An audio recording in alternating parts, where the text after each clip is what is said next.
बैठ जाओ। Good evening all of you.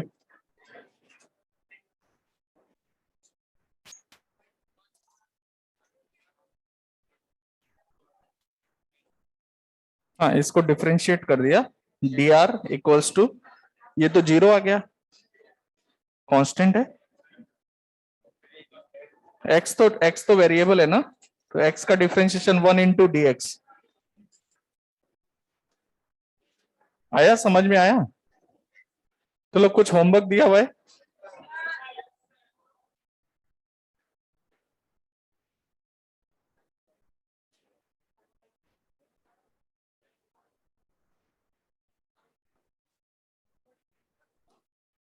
Homework निकाल लीजिए पहले।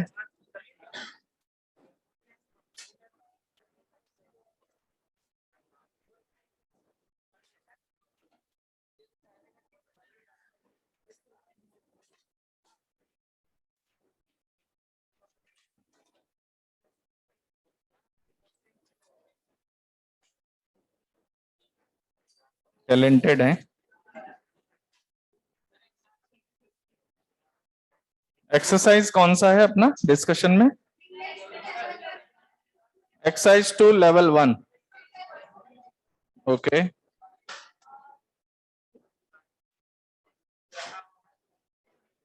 1 minute 1 minute. Exercise 2 level 1, question number 6 हो गया। सिंपल है, डायरेक्ट फॉर्मूला लगाना है।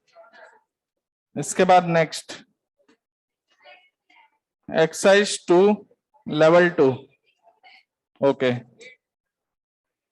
Question number 6।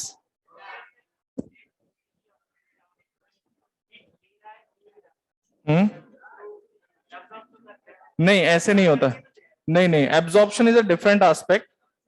अरे बात नहीं, देखो एक डाउट आया है कि सर अगर वो हीट लेके दे रहा है तो वो एब्जॉर्ब तो कर रहा है ना? उसको एब्जॉर्ब मत बोलिए, आप उसको इस तरह से बोलो कि हीट आई है और गई है। एब्जॉर्ब मतलब वो उसमें से कुछ पार्ट रख ले या कुछ रिजेक्ट करे, तो वो फाइनली कुछ एब्जॉर्ब नहीं करा है। उस डीटी इंटरवल में जितना आया उतना ही उसने आगे दे दिया। नेक्स्ट क्वेश्चन नंबर 7, सिंपल है, सिर्फ टेम्परेचर डिफरेंस करना है आपको। क्वेश्चन नंबर 8 का आंसर है बी सी डी। हाँ, अच्छा 7 मैंने 8th का बताना था। 7 का बताया था मैंने? नहीं नहीं, 7 नहीं, वो 8th के लिए था एक्चुअली। वो नंबर में जो नहीं दिखा होगा, 8th का आंसर एसीडी दिया हुआ है ना, उसका आंसर बीसीडी है। कर लिया आपने? Very good. नेक्स्ट, इसका C option, the thermal resistance of copper is 9th का। क्वेश्चन नंबर 9, देखिए 9th क्या कह रहा है, when two bodies at different temperature are kept in contact, तो कह रहा है net heat flow takes place between them till. तो वो कह रहा है कब तक उनका उनके अंदर हीट ट्रांसफर होता रहेगा? कब तक होता रहेगा? जब तक उनमें टेम्परेचर बराबर नहीं हो जाता। तो पहला ऑप्शन है कि thermal equilibrium has been reached. Thermal equilibrium मतलब टेम्परेचर सेम हो जाना। देखो पहले बात नहीं है ना, बहुत ध्यान से सुनो और होमवर्क किया करो। और नेक्स्ट क्या कह रहा है, temperature of both the bodies become same. सही बात है। फिर कह रहा है that internal energy of both the bodies become equal. कोई जरूरी नहीं है। जैसे इंटरनल एनर्जी मतलब वो ये कहना चाह रहा है कि दोनों के अंदर थर्मल एनर्जी बराबर है, तो ऐसा कोई जरूरी नहीं है। Question number 10। ओके, सिंपल है। अब आ जाते हैं exercise 3 level 1। Exercise 3 level 1 question number 7 से ओके 6 तक हम लोग कर चुके हैं कैलोरीमेट्री के साथ। Okay, question number 7, very good. Question number 8, very good. Question number 9, 9, very good. Question number 10, very good. Question number 10 के बाद क्वेश्चन नंबर 11। 11th में डाउट है, देखिए 11th क्या कह रहा है आपसे, ये हमारे पास एक थिन वॉल्ड मेटल टैंक है जिसका सरफेस एरिया कितना प्रोवाइडेड है, 5 मीटर स्क्वायर, है ना, और it is filled with water and contains an immersion heater. इसके अंदर क्या रखा हुआ है, हीटर रखा हुआ है। और तो पहले आप ऐसा करो, ये जो टैंक है, इस टैंक की जो हम बात कर रहे हैं, इसका टोटल एरिया कितना दिया हुआ है, सरफेस एरिया 5 मीटर स्क्वायर। देखो क्वेश्चन को समझना। और इसकी थिकनेस कितनी है, how much is the thickness, find the temperature. Thickness दिया हुआ है विथ 4 सेंटीमीटर लेयर, तो इसकी थिकनेस कितनी है, 4 सेंटीमीटर। देखो 4 सेंटीमीटर बहुत कम है, और ये पूरा ये जो टैंक है ना, इसको हमने 4 सेंटीमीटर वाले से पैक कर रखा है। इसके अंदर हीटर है, कितने किलोवाट का, 1 किलोवाट। अब समझना अंदर कितनी एनर्जी डेवलप हो रही है, 1 किलोवाट, है ना। और आपसे कह रहा था tank is covered with this, और इसकी थर्मल कंडक्टिविटी कह रहा था outer surface of insulation is at 25 degree Celsius. तो ये जो आउटर सरफेस देख रहे हो आप, ये कितने टेम्परेचर पर है, 25। तो कह रहा है बताइए इनर का कितना टेम्परेचर होगा, समझ में आई बात। तो इनर टेम्परेचर आपसे पूछा जा रहा है। तो पहली बात, ये थिकनेस कम है। देखो हमें थ्योरी से कैसे रिलेट करना है, तो देखने में तो ये और ये आपको एरिया ज्यादा कम लग रहा है, समझ लो, बट 4 सेंटीमीटर थिकनेस के करस्पॉन्डिंग इसका एरिया कितना है, 5 मीटर स्क्वायर। तो हम अंदर और बाहर का एरिया लगभग क्या मान सकते हैं, सेम मान सकते हैं, यस और नो। तो उसके करस्पॉन्डिंग जो आपके पास सरफेस एरिया बनेगा, ये जो सरफेस एरिया बनेगा वो कितना आ रहा है आपके पास, 5 मीटर स्क्वायर। तो यहां पर आप थर्मल कंडक्टिविटी से रेट ऑफ हीट ट्रांसफर निकाल सकते हैं। तो अंदर हीटर कितनी हीट डेवलप कर रहा है, 1 किलोवाट, और स्टेडी स्टेट पर जितना 1 किलोवाट है वो इस वॉल से किधर चला जाना चाहिए, बाहर क्रॉस करके चला जाना चाहिए। तो कितना एरिया क्रॉस कर रहा है, 5 मीटर स्क्वायर। कितनी थिकनेस, तो ऐसा नहीं लग रहा कि जैसे 5 मीटर स्क्वायर एरिया का एक हमने कंडक्टिंग मीडियम लिया हुआ है जिसकी लेंथ कितनी है, 4 सेंटीमीटर। तो that will be steady state पर अंदर से जितना एच प्रोड्यूस होगा उतना बाहर जाना चाहिए, that is K A by L into inside temperature minus outside. H आपको गिवन है, के गिवन है, एरिया गिवन है। तो एरिया आपका हो गया 5 मीटर स्क्वायर, लेंथ हो गया 4 सेंटीमीटर, थर्मल कंडक्टिविटी और एच प्रोवाइडेड है, यहां से टी आ जाएगा। एक लाइन का क्वेश्चन है, ओके। हाँ वो वही तो मुझे पता है ना, वो डाउट क्यों आ सकता है। तो देखो कैसे हमें नेग्लेक्ट करना होता है, इसने बहुत ज्यादा नॉलेज हमें दी नहीं है। थिकनेस 4 सेंटीमीटर कुछ इतना होगा, है ना। तो अंदर और बाहर के एरिया में कोई बहुत ज्यादा डिफरेंस नहीं है उस थिकनेस के corresponding, okay. Next question number 12 हो गया, और इसके बाद क्या दिया है, वेरी गुड, ठीक है। तो हम लोग आगे रेडिएशन को कैरी ऑन करते हैं।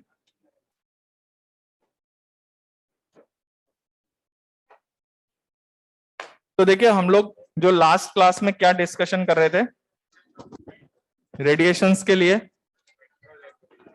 स्पेक्ट्रल एमिसिव पावर क्या होता है, एब्जॉर्प्टिव पावर क्या होता है।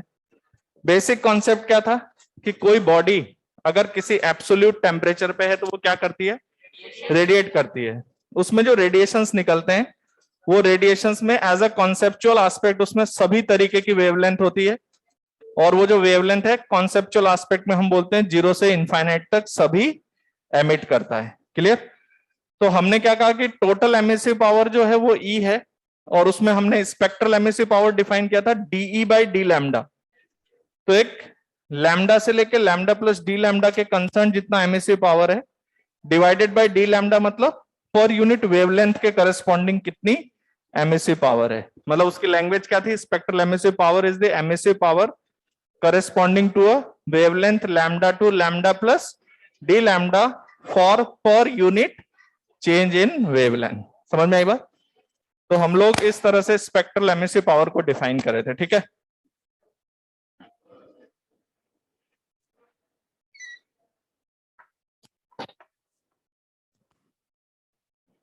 देखो अभी तक आपको क्या पता चल चुका है कि कोई बॉडी अगर एब्सोल्यूट टेम्परेचर पे होती है तो रेडिएट करती है, और उसके रेडिएशन को क्वांटिफाई करने के लिए हम लोगों ने क्या डिफाइन किया, एक एमिसिव पावर की डेफिनेशन दी। अभी आपको पता नहीं है कि एमिसिव पावर होता क्या है, यस और नो।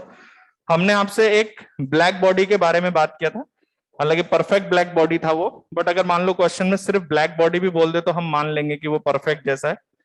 समझ में आई बात?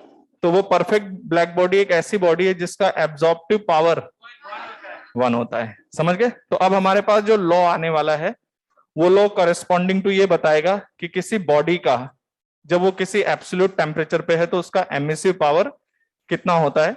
तो पहले ये जो लॉ है वो आपको ब्लैक बॉडी के बारे में बताएगा, फिर वहां से हम एक कॉफिशिएंट निकालेंगे और उस कॉफिशिएंट की हेल्प से, मतलब एक कॉफिशिएंट हम डिफाइन करेंगे और उसकी हेल्प से किसी बॉडी का एमिसिव पावर डिफाइन करेंगे। तो हेडिंग डालिए स्टीफन बोल्ट्जमैन लॉ।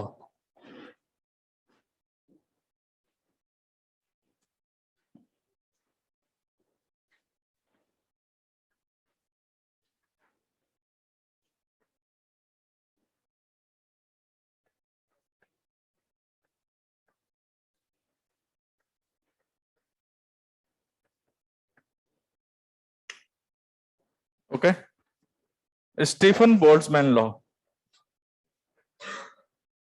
लिखे, व्हेन अ बॉडी, लिखो when a body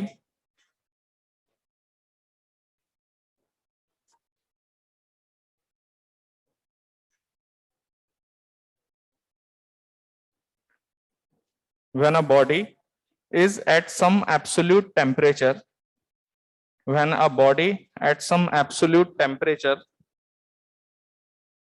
then it radiates, then it radiates। ठीक है, ब्रैकेट में लिख लेना absolute temperature capital T greater than 0। Absolute temperature जो है वो टी ग्रेटर देन 0 होना चाहिए। किस स्केल पर नाप रहे हैं हम लोग? केल्विन स्केल पे। ठीक है, तो नीचे लिखे एक लाइन छोड़ के, इसी लॉ का पार्ट है कि the emissive power, the emissive power of a black body, the emissive power of a black body is proportional to is proportional to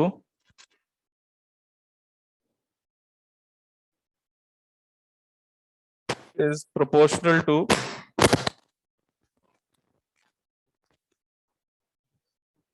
is proportional to fourth power of fourth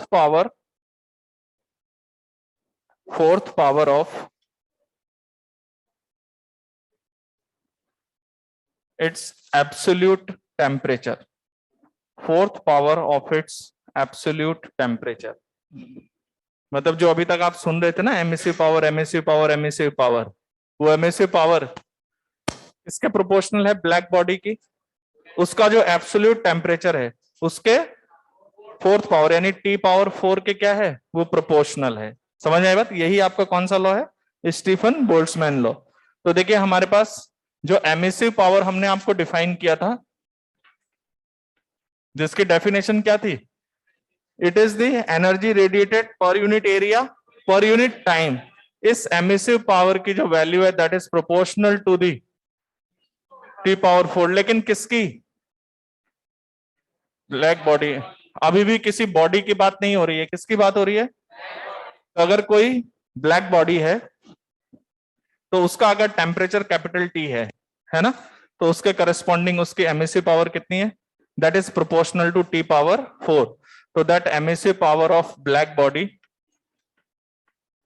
that is equals to sigma t to the power 4। sigma is the constant, sigma is Stephen Boltzmann constant, और इसकी value होती है 5.67 into 10⁻⁻8। जरा unit बताओ तो क्या आएगी इसकी? ऐसा यूनिट में है ये वैल्यू, तो यूनिट क्या आएगी? देखो एमिसिव पावर क्या होता है? Watt per metre square upon kelvin power 4, तो इसकी यूनिट आएगी watt per metre square kelvin raised to the power 4। नहीं, ये नाम है।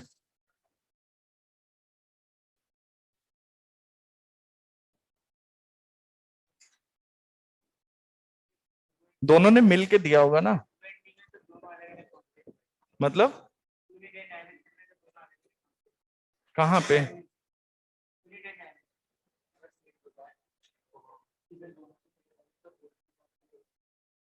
नहीं, वो बोल्ट्जमैन कांस्टेंट अलग है, ये स्टीफन बोल्ट्जमैन कांस्टेंट है। ये लॉ दोनों ने मिलकर दिया है, ठीक है।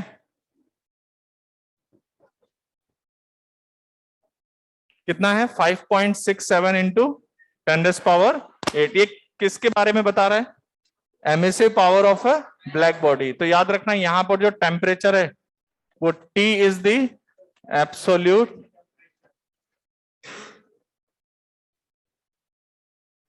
Absolute temperature. Okay,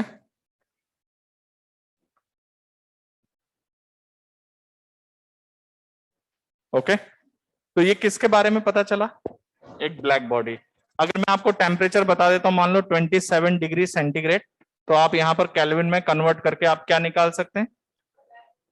black body का क्या? Emissive power. समझ गए? तो ब्लैक बॉडी का एमिसिव पावर आपको पता चल गया। अब पता है क्या होता है? अब प्रैक्टिकली एक्सपेरिमेंट किया जाता है कि जैसे एक ब्लैक बॉडी की एमिसिव पावर कितनी है और किसी पर्टिकुलर बॉडी की उसी टेम्परेचर पर एमिसिव पावर कितनी है। मतलब एक ब्लैक बॉडी को जिस टेम्परेचर पे लिया उतने ही टेम्परेचर पे हमने क्या लिया? एक और बॉडी ली, ठीक है। तो एक और बॉडी ली और दोनों का हमने एमिसिव पावर कंपेयर किया। तो वहां से कंपेयर करके हम पता लगाते हैं कि भाई ब्लैक बॉडी के कंपैरिजन में ये इसका कितने टाइम्स है। बात समझ गए? और वो जो वैल्यू है वो किसी बॉडी की जो एमिसिव पावर आती है वो ब्लैक बॉडी के से कम आती है। क्या आती है? कम आती है एट द सेम टेम्परेचर। ये एक्सपेरिमेंट का पार्ट है। तो एक्सपेरिमेंट से हम लोग पता लगाते हैं कि भाई एक बॉडी है उसकी एमिसिव पावर T टेम्परेचर पर कितनी है और ब्लैक बॉडी की एमिसिव पावर T टेम्परेचर पे कितनी है। तो ब्लैक बॉडी से उसकी एमिसिव पावर क्या होती है? कम आती है।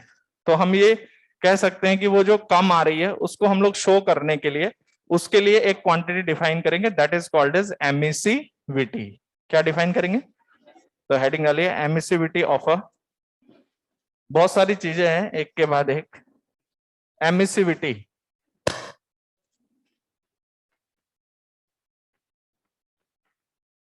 Emissivity denoted by small E. तो एमिसिविटी क्या होती है? Emissivity small E is the emissive power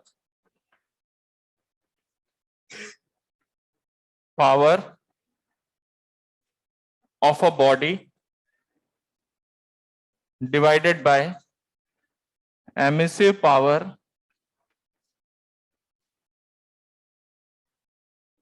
of black body at same temperature। समझ में आई बात? ये एक्सपेरिमेंट का पार्ट है। भाई किसी सरफेस को आप ब्लैक बॉडी से कंपेयर कर लेंगे तो emissive power of a body divided by emissive power of black body at the same temperature, तो that is called as emissivity. तो इसकी वैल्यू जो होगी वो 0 से 1 के बीच में होगी। अगर हम 1 की बात करें तो 1 equals to 1 for black body आप बोल सकते हैं। परफेक्ट शब्द लगाने की वैसे जरूरत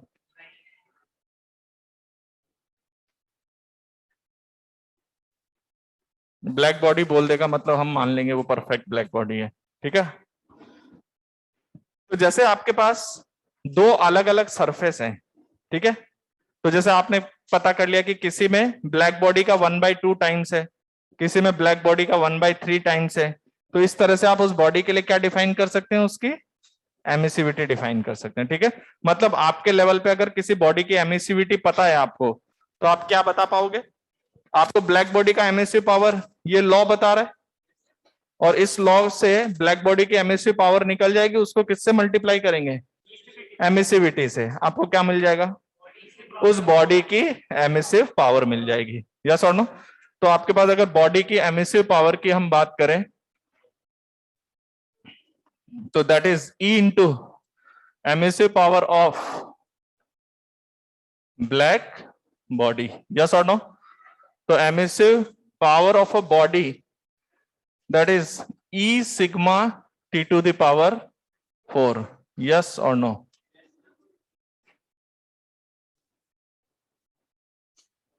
So emissive power of a body is E times of emissive power of black body.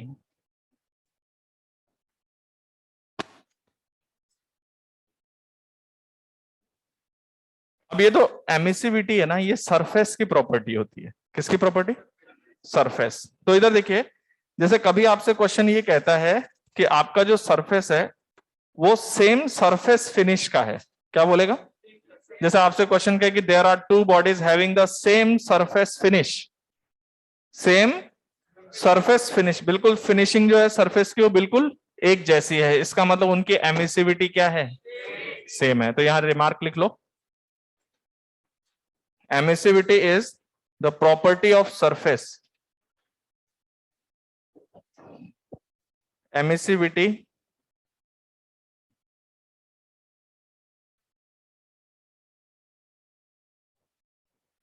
The property of surface. ठीक है, ब्रैकेट में लिख लीजिए, if surface finish, if surface finish of two bodies are, if surface finish of two bodies are equal, if surface finish of two bodies are equal, then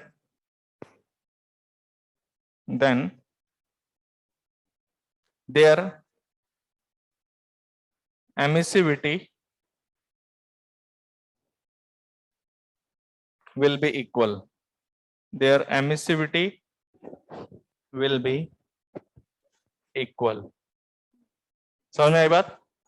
तो अब आपको पता चल गया कि एक बॉडी की एमिसिव पावर कितनी होती है। तो ब्लैक बॉडी का तो लॉ आ चुका है हमारे पास, क्या है? That is sigma T to the power 4, मतलब टेम्परेचर पता चल जाए। तो अगर आपको बॉडी का टेम्परेचर पता चल जाए तो ब्लैक बॉडी की एमिसिव पावर जितनी होगी उसका कितने टाइम्स? E times. आपका क्या हो जाएगा? बॉडी की एमिसिव पावर। तो अगर एक बात बताइए, इस बॉडी का अगर एक्सपोज्ड सरफेस एरिया जहां से हीट ये रेडिएट कर रहा है, अगर उसका एरिया ए हो, तो जो भी उसका सरफेस एरिया ए है, तो किसी सरफेस, जैसे आप जो भी सरफेस की बात कर रहे हो, तो आपको पता है कि एमिसिव पावर जो है that is what? Energy radiated per unit area per unit time. तो अगर मैं उसको सरफेस एरिया से मल्टीप्लाई कर दूं तो क्या मिल जाएगा?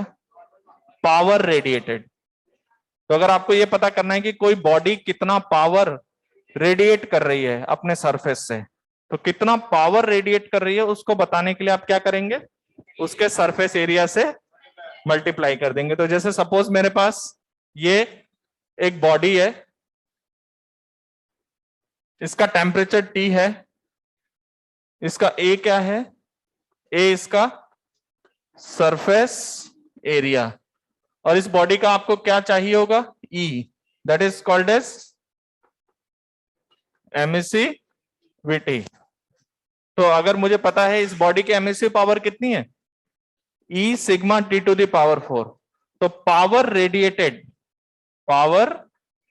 Radiated that is what? area into emissive power, और that is E sigma T to the power 4। हम लोग ऐसे लिखते हैं EA sigma T to the power 4। This is what? Power radiated, this much power radiated। yes or no? अच्छा, मान लो ये body कुछ रिसीव ना करे, सिर्फ रेडिएट ही करती रहे, कुछ रिसीव ना करे, मान लो तो ये पावर रेडिएट कर रही है, तो ये रेट ऑफ हीट ट्रांसफर हो गया। कितना हीट यहां से जा रहा है, कितनी हीट यहां से जा रही है, बात समझ गए क्या? और उस हीट की हेल्प से ये बॉडी ठंडी होने लग जाएगी। अभी मैंने एक कंडीशन लगाया कि अभी ये कुछ रिसीव नहीं कर रहा, अभी हम लोग आगे और बात करेंगे। तो फिलहाल ये एनर्जी इस बॉडी से क्या हो रही है, रेडिएट होकर जा रही है। तो this is the amount of energy पर यूनिट टाइम। इसको टाइम से मल्टीप्लाई कर दो, आपको पता चल जाएगा कि वो कितना एनर्जी रेडिएट कर चुका होगा। बात समझ गए? तो that is E is sigma T to the power 4। तो एक बॉडी की कितनी पावर रेडिएटेड है उसको जानने के लिए कितने सारे टर्म्स सीखने पड़े हमें। एमिसिव पावर, फिर उसका लॉ आ रहा है, फिर एमिसिविटी आ रही है, यस और नो। अब हम लोग और कुछ फंडामेंटल्स के बारे में बात करते हैं। मैंने कोई रिमार्क लिखवाया था क्या? वो कुछ बच्चे बोल रहे हैं रिपीट करने के लिए, देना। मैं लिखवाया था emissivity is the property of surface. Okay, emissivity किसकी किसकी प्रॉपर्टी है? जैसे अगर आपसे बोले कि ये दो कॉपर के हैं तो उसको बताना चाहिए कि उनका सरफेस भी एक जैसा है क्या। अगर सरफेस एक जैसा है तब तो ई, अगर उनकी सरफेस फिनिश डिफरेंट टाइप की है तो उनका ई क्या हो सकता है, डिफरेंट हो सकता है। तो क्या हम कह रहे हैं कि जो ई है वो सरफेस की प्रॉपर्टी है। और हमने आगे लिखा है कि if surface finish of two bodies are equal, जैसे क्वेश्चन कहता है कि ये सेम सरफेस फिनिश है, इसका मतलब इनकी एमिसिविटी क्या लेनी है। तो हमने लिखा if surface finish of two bodies are equal then their emissivity will be equal. समझ में आया? नेक्स्ट लिखिए किरचॉफ्स लॉ।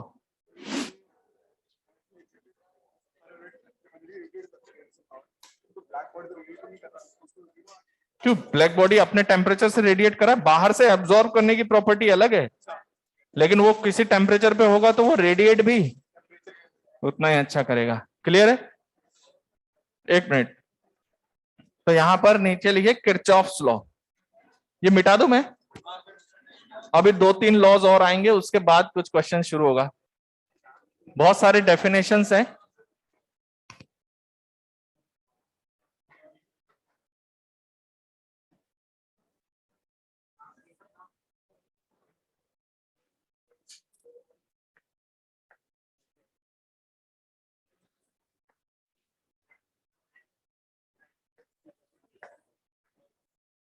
देखिए किरचॉफ्स लॉ, लॉ का मतलब तो समझते हो ना, ये सब एक्सपेरिमेंट से उन्होंने पता किया है किसी तरह से। तो देखिए किरचॉफ लॉ क्या कहता है, जैसे कोई बॉडी है वो किसी टेम्परेचर पे है, तो emissive power of a body, emissive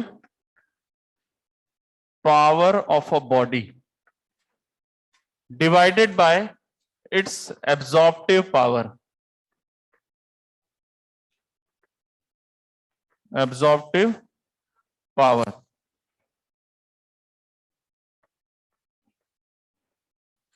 that is equals to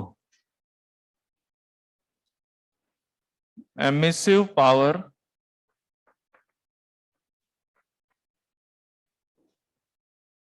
of black body।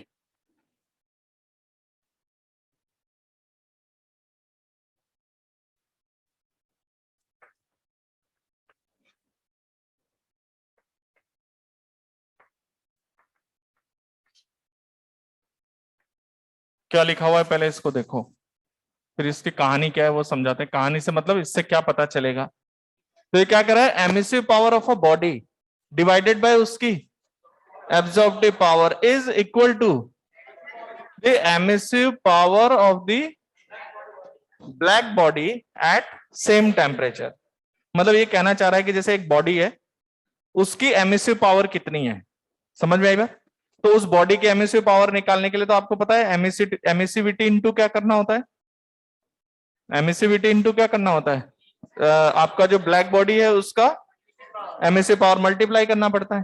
तो वो कह रहा है कि किसी बॉडी की जो एमिसिव पावर होती है ना, डिवाइडेड बाय उसकी कौन सी पावर, एब्जॉर्प्टिव पावर, मतलब एब्जॉर्प्शन कॉफिशिएंट, एब्जॉर्प्टिव पावर या एब्जॉर्प्शन कॉफिशिएंट, समझ गए?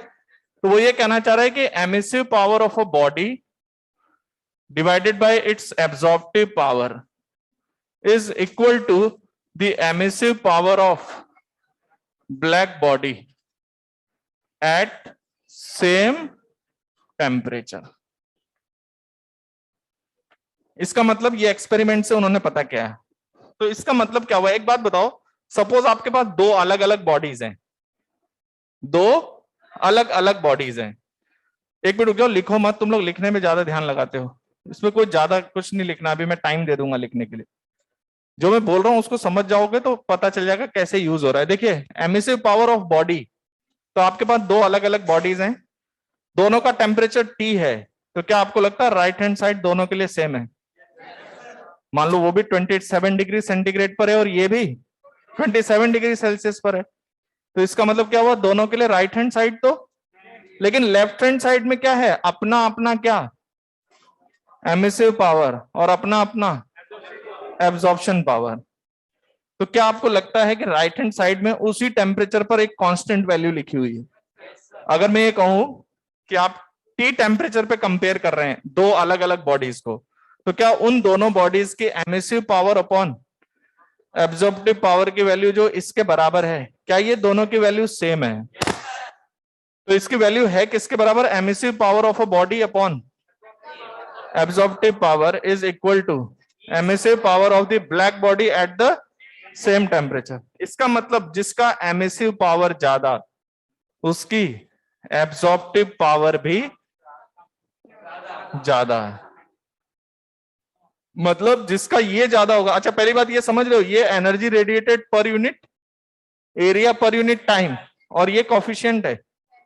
वो कह रहा है कि ये रेशियो क्या होता है, कांस्टेंट, मतलब दो अलग बॉडी को आप कंपेयर कर रहे हो, दोनों सेम टेम्परेचर पे है, तो अगर जिसका एमिसिव पावर ज्यादा होगा उसका एब्जॉर्प्टिव पावर भी ज्यादा होगा। ये लॉ है, इसको फील मत करने लग जाना कि सर कैसे एक्सप्लेन करो, मैं एक्सप्लेन नहीं कर रहा हूं, किसने बताया, किरचॉफ्स लॉ।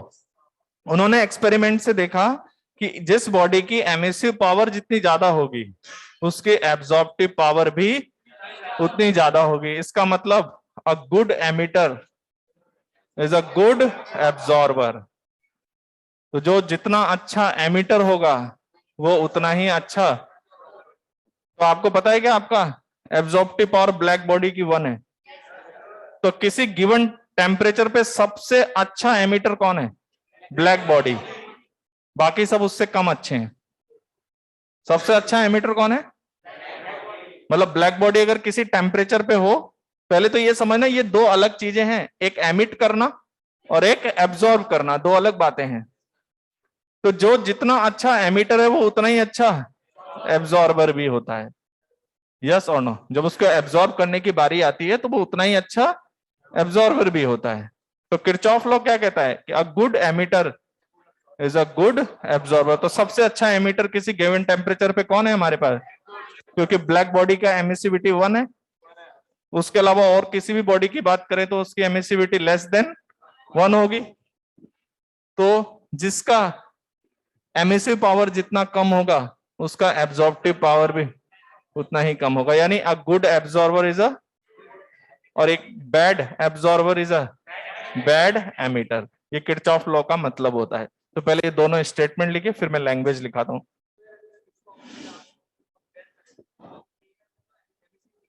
हाँ आ जाएगा बिल्कुल, ए के बराबर होता है। अभी मुझे अगला स्टेप वही बताना है, एक एक करके आगे बढ़ रहे हैं, पहले इसको समझ लो। ब्लैक बॉडी, हाँ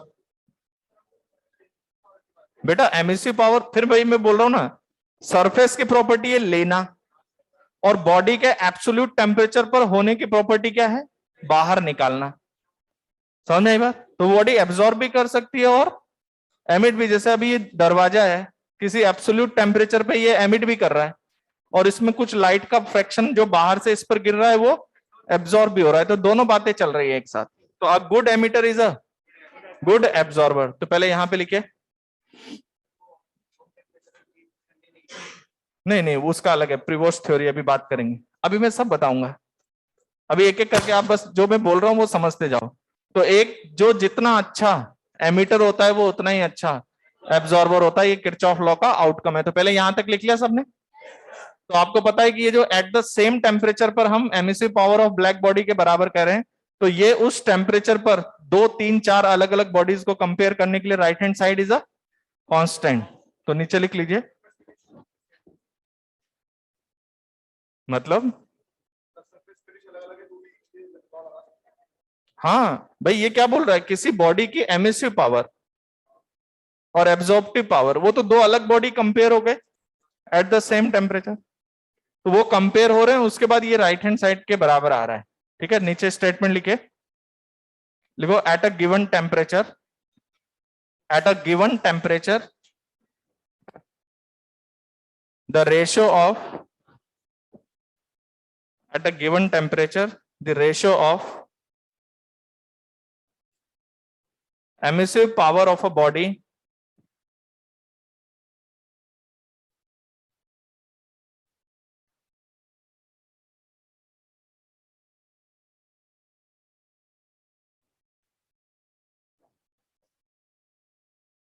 at a given temperature, the ratio of emissive power of a body and its absorptive power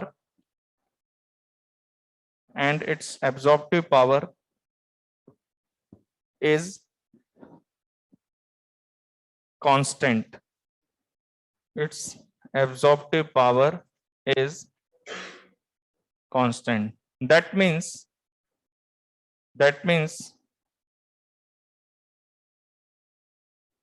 a good emitter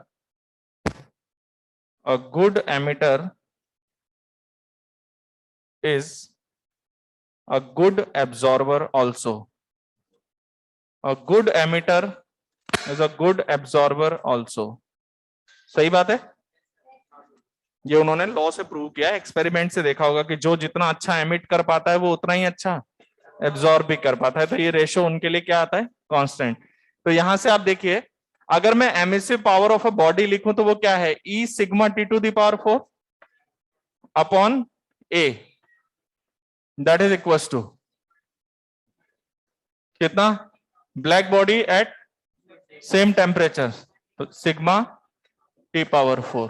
तो अगर आप इसको एनालाइज करते हैं तो you are getting E equals to A, यानी आपका जो एब्जॉर्प्टिव पावर है वो एमिसिविटी के इक्वल है। मतलब जितना, मतलब अगर मैं कहता हूं कि उसकी एमिसिविटी 1/4 है या 0.25 है, तो उसकी एब्जॉर्प्टिव पावर भी, यानी अगर वो ब्लैक बॉडी से कंपेयर करने पर कितना टाइम्स एमिट कर रहा है, 1/4 टाइम्स, कितने टाइम्स, तो उसका एब्जॉर्प्टिव पावर भी कितना है, जब उस पर लाइट गिरेगी तो वो 1/4 टाइम्स। तो आपको पता है आपका जो ब्लैक बॉडी होगा वो पूरा पूरा एब्जॉर्ब कर लेगा, ब्लैक बॉडी पूरा पूरा एब्जॉर्ब कर लेगा, तो उसके कंपैरिजन में कोई गिवन बॉडी कितना टाइम्स एब्जॉर्ब करेगी, ए टाइम्स, यस और नो, ई टाइम्स एमिट करती है, और बाद में बराबर क्या आ रहा है, ई इक्वल्स टू ए। बात समझ में आया? तो आपका जो एमिसिविटी है वो किसके बराबर है, ए के इक्वल है, यानी absorptive power is also equal to, कुछ कनेक्शन आउट हुआ था क्या यहाँ पे,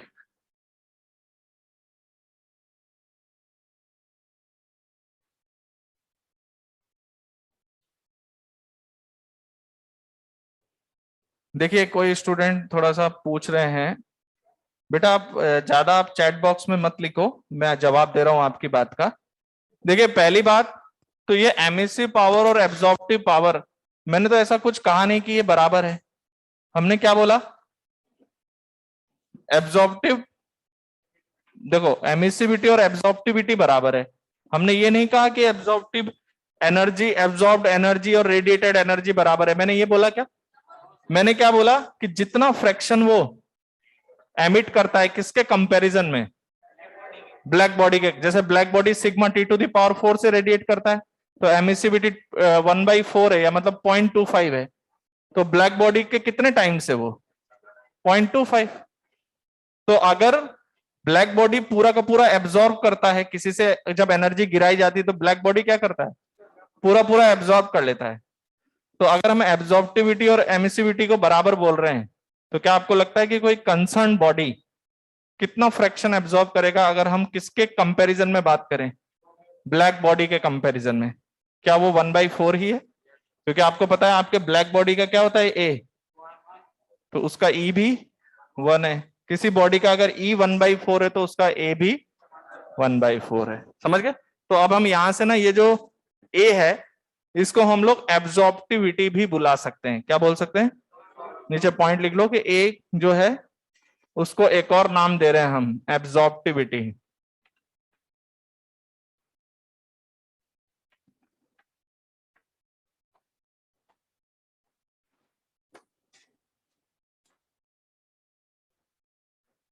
ए को आप एब्जॉर्प्टिविटी भी कह सकते हैं। याद रखना मैंने कोई एनर्जी बराबर होने की बात नहीं की है कि कितनी एनर्जी एमिट हो रही है और कितनी एनर्जी आ रही है। एनर्जी की बात है, अभी तो फ्रैक्शंस पर बात चल रहा है कि ब्लैक बॉडी की एमिसिव पावर पता है तो किसी बॉडी की एमिसिव पावर कितनी होगी। अब हमें पता चला कि एक बॉडी जो जितना अच्छा एमिटर होता है वो उतना ही अच्छा, तो वहां से हमें पता चला कि एब्जॉर्प्टिव पावर जो है वो बेसिकली एमिसिविटी के बराबर है। जैसे ब्लैक बॉडी की एमिसिविटी 1 है तो एब्जॉर्प्टिव पावर 1 है, तो उसी तो उसका मतलब वो 100% एब्जॉर्ब कर लेता है। कोई आता है एब्जॉर्प्शन के केस में, तो अगर हम किसी दूसरी बॉडी के एब्जॉर्प्शन की बात करें तो ब्लैक बॉडी के कंपैरिजन में उसका ई टाइम्स एमिसिव पावर होता है, तो उसका एब्जॉर्प्टिव पावर भी कितने टाइम्स है, ए जो है वो ई के बराबर आएगा। कहने को दो अलग चीजें हैं लेकिन वो दोनों बराबर आ रही है। यस और नो?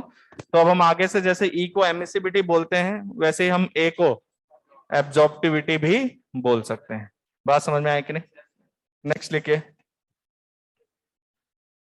तो ये आपके पास एक किरचॉफ लॉ हो गया, वो बता रहा है क्या कि एक गुड एमिटर और एक एब्जॉर्बर जितना अच्छा होगा उतना ही अच्छा एमिटर भी होगा। नेक्स्ट लिखिए वीन्स डिस्प्लेसमेंट लॉ। वीन्स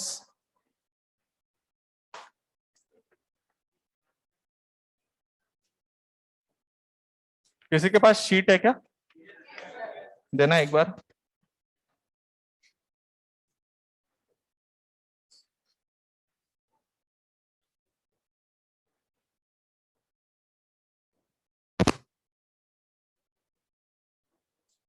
शीट 1 है ना अपना ये?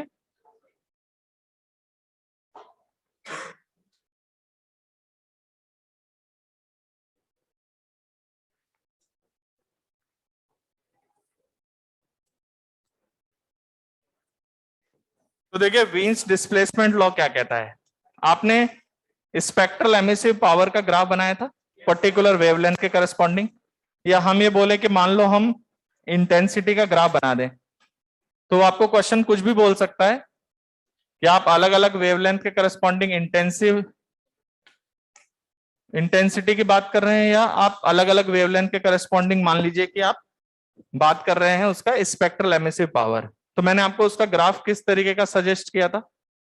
कुछ इस तरीके का सजेस्ट किया था। ये कुछ इस तरीके का ग्राफ होता है।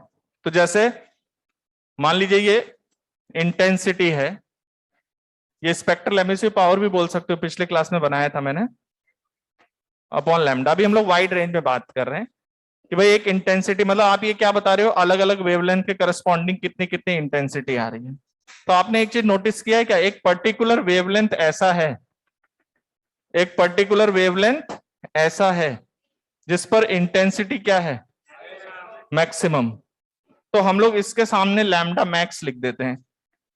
याद रखना लैम्डा मैक्स का मतलब ये नहीं होता कि मैक्सिमम लैम्डा। लैम्डा मैक्स का मतलब क्या, एक ऐसी वेवलेंथ जिसके करस्पॉन्डिंग इंटेंसिटी, जैसे मैंने आपको समझाया था ना कि जैसे मान लो 100 बॉल्स हैं अलग अलग कलर की आ रही हैं, तो आपने अलग अलग वेवलेंथ के हिसाब से सबकी आप इंटेंसिटी चेक कर रहे हो। तो यहां पर एक ऐसी वेवलेंथ जिसके करस्पॉन्डिंग इंटेंसिटी क्या है, तो ये ग्राफ मान लीजिए कि सपोज आपका किसी टी टेम्परेचर पे ड्रॉ किया गया है। आपको पता है कि अगर आप टेम्परेचर चेंज कर देंगे तो एमिसिव पावर बदल जाएगी, तो इंटेंसिटीज भी सारी बदल जाएंगी। जैसे ये ग्राफ देख रहे हो, इंटेंसिटीज भी सारी बदल जाएंगी। तो यहां पर एक लॉ क्या सामने आ रहा है कि लैम्डा मैक्स और टेम्परेचर में एक रिलेशन होता है, lambda max multiply by absolute temperature is B and this is constant. किसके बराबर है ये? मतलब कि हमारा लैम्डा मैक्स और कैपिटल टी का मल्टीप्लीकेशन क्या होता है? कांस्टेंट। बी का नाम है Wien's constant,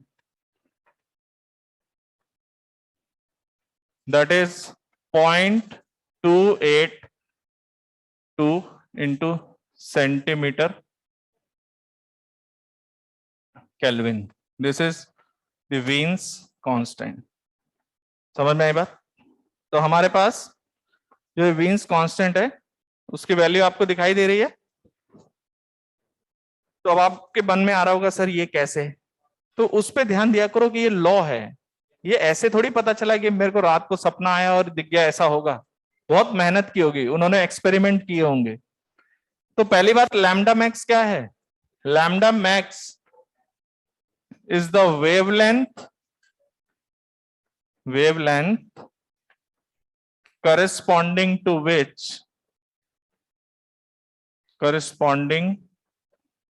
which the wavelength corresponding to which the intensity is maximum। मतलब ये क्या कहना चाह रहा है बताओ? आपने किसी टेम्परेचर पे आपने पूरा एनालाइज किया तो आपको पता चला कि उसमें से जो लैम्डा मैक्स निकल के आ रहा है, सबसे ज्यादा इंटेंसिटी वाली जो वेवलेंथ है, उसकी वेवलेंथ और एब्सोल्यूट टेम्परेचर का जो मल्टीप्लीकेशन है वो क्या होना चाहिए? तो एक बात बताओ, अगर मैं इस टेम्परेचर को बढ़ा दूं तो इस टेम्परेचर को बढ़ाने से क्या क्या होगा बताओ? एक तो मुझे पता है कि टेम्परेचर बढ़ाने से सभी इंटेंसिटीज बढ़ती हुई नजर आएंगी। क्यों? क्योंकि सिस्टम का एमिसिव पावर बढ़ जाएगा। यस और नो?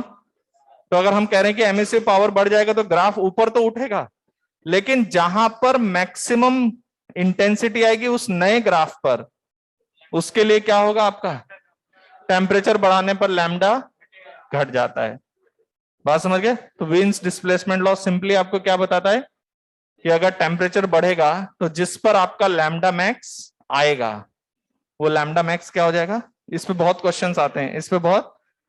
क्वेश्चंस आते हैं, तो जैसे जैसे आप टेम्परेचर बढ़ाएंगे लैम्डा मैक्स कम हो जाएगा और इसका मल्टीप्लीकेशन कांस्टेंट बना रहेगा। समझ में आई बात? मतलब अगर मैं दो टेम्परेचर पे इस ग्राफ को दिखाना चाहूं तो सपोज मैंने किसी एक टेम्परेचर पे आपको ये ग्राफ शो कर दिया, तो किसी दूसरे टेम्परेचर पे अगर मैं कह रहा हूं कि वो हायर टेम्परेचर है, मैंने ग्राफ ऊपर उठा दिया, लेकिन आप एक चीज नोट करो, समझ रहे हो? तो ये लैम्डा मैक्स 2, ये लैम्डा मैक्स 1, ठीक है? ये किसी T1 टेम्परेचर पे ग्राफ है और ये T2 टेम्परेचर पर इंटेंसिटी वर्सेस लैम्डा का।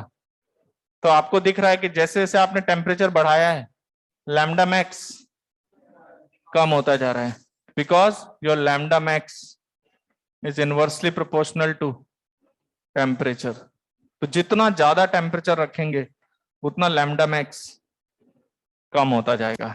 बात समझ रहे हो?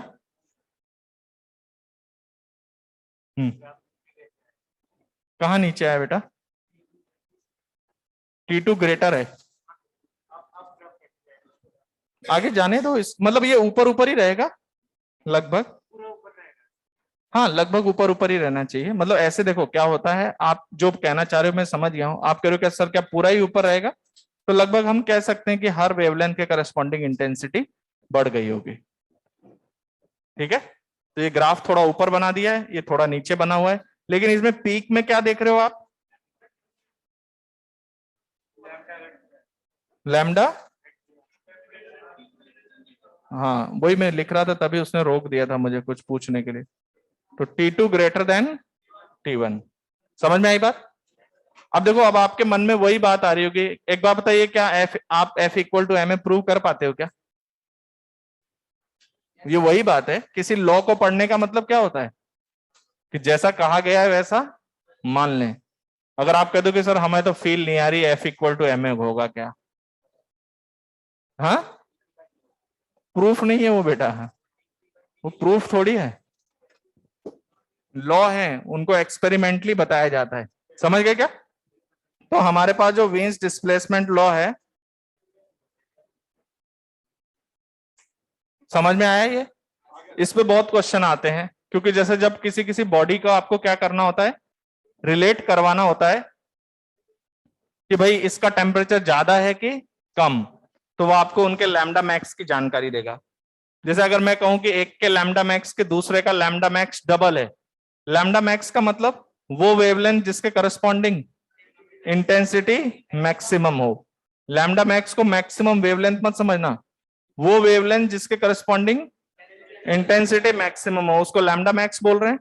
और जितना ज्यादा टेम्परेचर होगा लैम्डा मैक्स, इनका मल्टीप्लीकेशन, मतलब अगर आपका टेम्परेचर डबल कर दोगे तो लैम्डा मैक्स आधा हो जाएगा। ठीक है, जैसे मैं आपको एक एग्जांपल समझाता हूं। देखो वैसे तो मैंने प्रैक्टिकली क्या बोला कि क्या होता है, जीरो से लेके इनफाइनाइट तक सभी वेवलेंथ कंसीडर करने पड़ते हैं एमिशन में।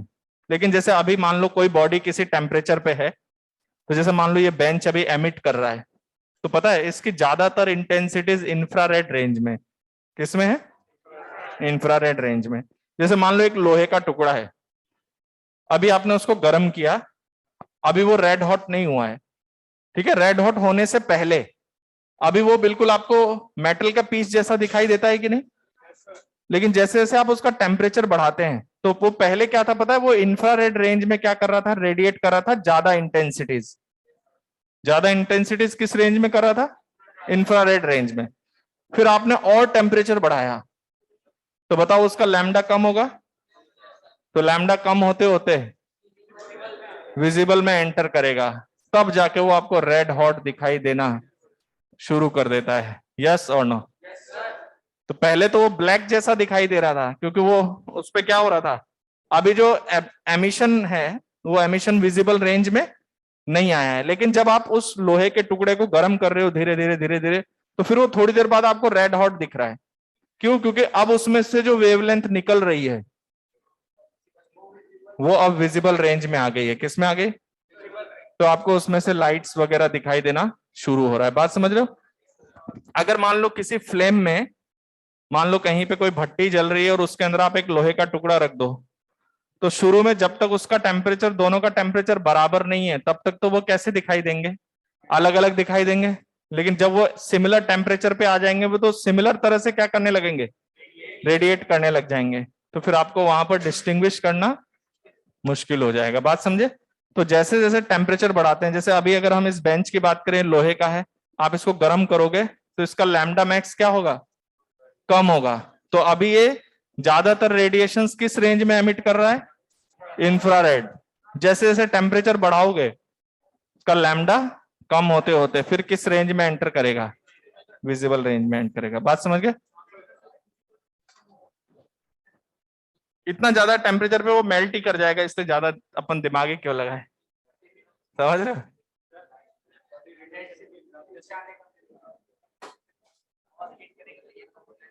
हाँ, ऐसे कलर में वेरिएशंस आपको दिखाई दे सकते हैं। एक मिनट, ब्लैक बॉडी किसके? मैं समझा नहीं। देखो, आप क्या सवाल पूछ रहे हो, मैं ये नहीं समझ पा रहा हूं। अरे बात नहीं भाई, जो भी हम रेडिएशंस बता रहे हैं ना, जैसे कोई बॉडी रेडिएट करती है वैसे ही ब्लैक बॉडी रेडिएट करती है, बस फर्क क्या है? ई का फैक्टर आता है वहां पर। क्या आता है? तो जैसे हम रेडिएशंस किसी ब्लैक बॉडी के लिए बता रहे हैं, वैसे ही वो किसी बॉडी के लिए भी है, बस किसके करस्पॉन्डिंग? उसमें ई का फैक्टर आ जाएगा। तो एनर्जी के एस्पेक्ट में जैसे ई हाफ है, तो वो एमिसिव पावर उसकी हाफ हो जाएगी, एनर्जी रेडिएटेड हाफ हो जाएगा उसके करस्पॉन्डिंग। ठीक है, बाकी वो सिमिलर है। हाँ,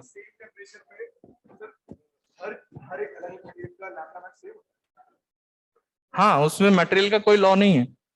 अगर हम ये बोले आपसे कि कोई टेम्परेचर टी है, चाहे वो कॉपर हो, चाहे एल्यूमिनियम हो, चाहे कोई भी हो, आपका लैम्डा मैक्स और टी, इसका मल्टीप्लीकेशन किसके इक्वल है? कांस्टेंट है। तो अगर मैं ये कहूं कि दोनों का टेम्परेचर सेम है, तो दोनों का लैम्डा मैक्स भी सेम होगा, चाहे वो मटेरियल कोई भी हो। तो वीन्स डिस्प्लेसमेंट लॉ समझ में आया? नेक्स्ट लिखे Prevost theory of exchange. Theory बहुत सारी है ना इसमें।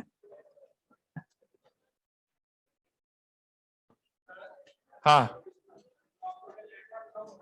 हाँ, होता है ये। हाँ लैम्डा मैक्स मतलब जिसपे ये ग्राफ सबसे ऊपर हाइट रखेगा ना, तो आपको दिख रहा है क्या कि ज्यादातर इस इंटेंसिटी की एमिशंस है हमारे पास, ज्यादातर एमिशंस इस इंटेंसिटी की आपको दिखाई दे रही है। तो ये जो इंटेंसिटी सबसे ज्यादा है उसके करस्पॉन्डिंग वेवलेंथ को हम लोग लैम्डा मैक्स बोलते हैं। बात समझ गए? और लैम्डा मैक्स इंटू टी का मल्टीप्लीकेशन क्या रहेगा? कांस्टेंट। मतलब इसको तुम फील करने की कोशिश मत करो, ये बहुत सालों लगे होंगे उनको ये बात बताने में कि ऐसा होता है, हम एक लाइन में पढ़ रहे हैं। जब हम सुनो, साइंस को पढ़ने का एक तरीका है, कौन सी बात समझाई जा रही है और कौन सी बात बताई जा रही है आपको। अगर आप कह दो कि सर हम F equal to m a नहीं मानते, मत मानो फिर, है ना। चले जाओ बाहर एक लैब में और दिन भर जब तक आपका प्रूव नहीं हो जाए एक भी क्वेश्चन सॉल्व मत करना। यस और नो? और तो वो बात है।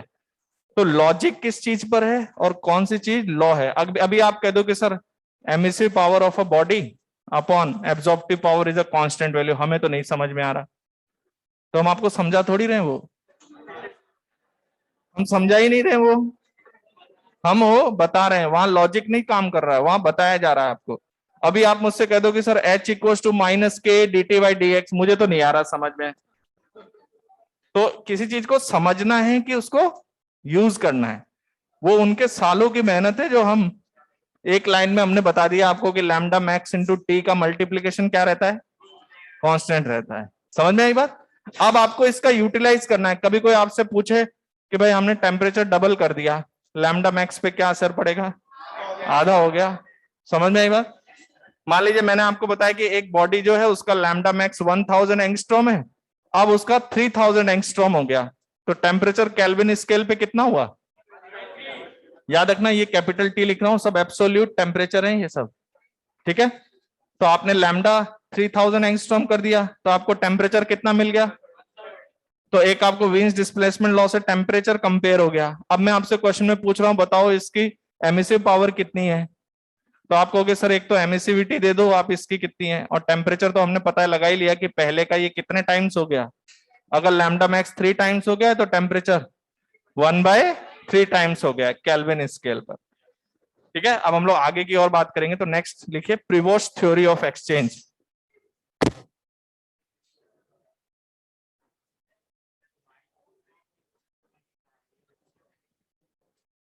साइंस में जिस दिन आप ये सीख गए कि कौन सी बात आपको समझनी है और कौन सी बात सीधा यूज करनी है। अब आपको सर मुझे समझ नहीं आ रहा लैम्डा मैक्स से टी कैसे आधा हो गया, समझ में तो मुझे नहीं आया बहुत सालों से, मैं वीन्स डिस्प्लेसमेंट की बात कर रहा हूं, मैं अपनी बात नहीं कर रहा। क्लियर है क्या? तो नेक्स्ट लिखे प्रीवोस्ट थ्योरी ऑफ एक्सचेंज।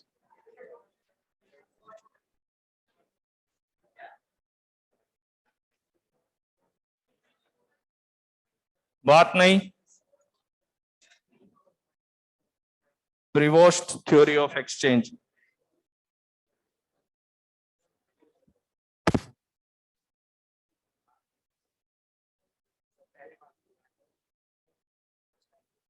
क्या?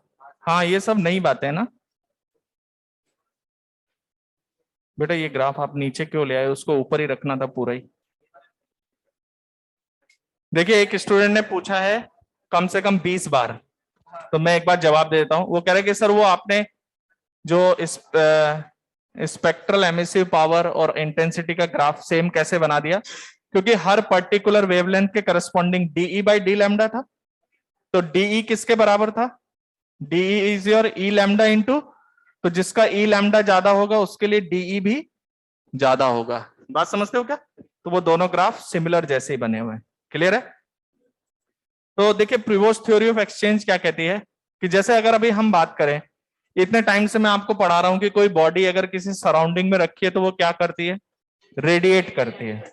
तो जैसे यहां पर अगर एक आपका जो पेन है उसका टेम्परेचर मेंटेन्ड कैसे है, उसका टेम्परेचर मेंटेन कैसे, जैसे ये पेन है आपके सामने, आप कह रहे हो कि सर ये तो एब्सोल्यूट टेम्परेचर पे है, तो इसको रेडिएट करना चाहिए, रेडिएट करना चाहिए, एनर्जी लूज करना चाहिए, और एनर्जी लूज करने से क्या हो जाएगा? तो इसका टेम्परेचर कम हो जाना चाहिए। लेकिन एक्चुअल में हो क्या रहा है कि जब कोई बॉडी किसी सराउंडिंग में रखी होती है तो वो खुद भी रेडिएट कर रहा होता है और सराउंडिंग भी रेडिएट कर रहा होता है। तो सराउंडिंग भी तो किसी टेम्परेचर पे है, तो सराउंडिंग भी क्या कर रहा है? रेडिएट कर रहा है। तो जैसे अगर ये बॉडी है, ये एक बॉडी है, इसका मान लीजिए सपोज कोई टेम्परेचर टी है, तो टी है तो ये क्या कर रहा है, सराउंडिंग में रेडिएट कर रहा है। सराउंडिंग मतलब ये रेडिएट कर रहा है, ऐसे बना के दिखाने का तरीका मतलब एनर्जी रेडिएट कर रही है। तो ये सराउंडिंग से एनर्जी क्या कर रहा है, तो सराउंडिंग मान लीजिए इसका टेम्परेचर टी है, तो सराउंडिंग भी क्या कर रहा होगा, रेडिएट करके इसको एनर्जी प्रोवाइड कर रहा होगा। तो क्या आपको यह बात समझ में आती है कि अगर इसका टेम्परेचर कांस्टेंट मेंटेन्ड है, इसका मतलब है कि ये जिस रेट से रेडिएट कर रहा है उसी रेट से, तो थ्योरी ऑफ एक्सचेंज का मतलब समझ रहे हो, जितना दे रहा है उतना ले रहा है। इसी वजह से आपको ये जो जितनी बॉडीज अभी आपको सराउंडिंग में थर्मल इक्विलिब्रियम में नजर आ रही हैं, वो सब बॉडीज अपने अंदर से एनर्जी रेडिएट कर रही हैं, लेकिन साइमल्टेनियसली सराउंडिंग से रेडिएशंस एब्जॉर्ब भी कर रही है। तो पहले स्टेटमेंट लिखो कि व्हेन अ बॉडी, नहीं, अगर आप कहीं ऐसी जगह ले जाओ जहां बाहर का कोई टेम्परेचर ना हो, तो डेफिनेटली वो रेडिएट करते हुए उसका टेम्परेचर डाउन होगा। समझ में आई बात? तो लिखो when when a body is placed in a surrounding at constant temperature,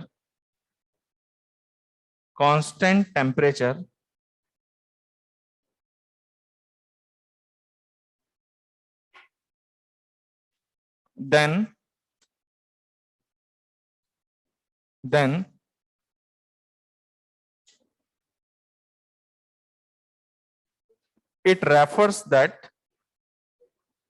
it refers that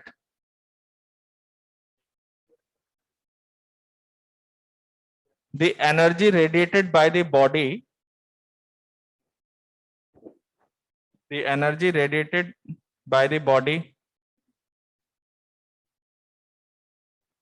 per unit time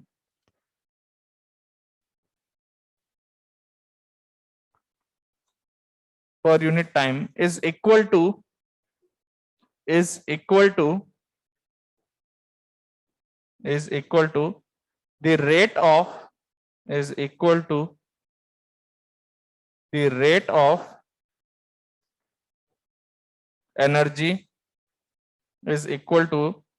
the rate of energy absorbed per unit time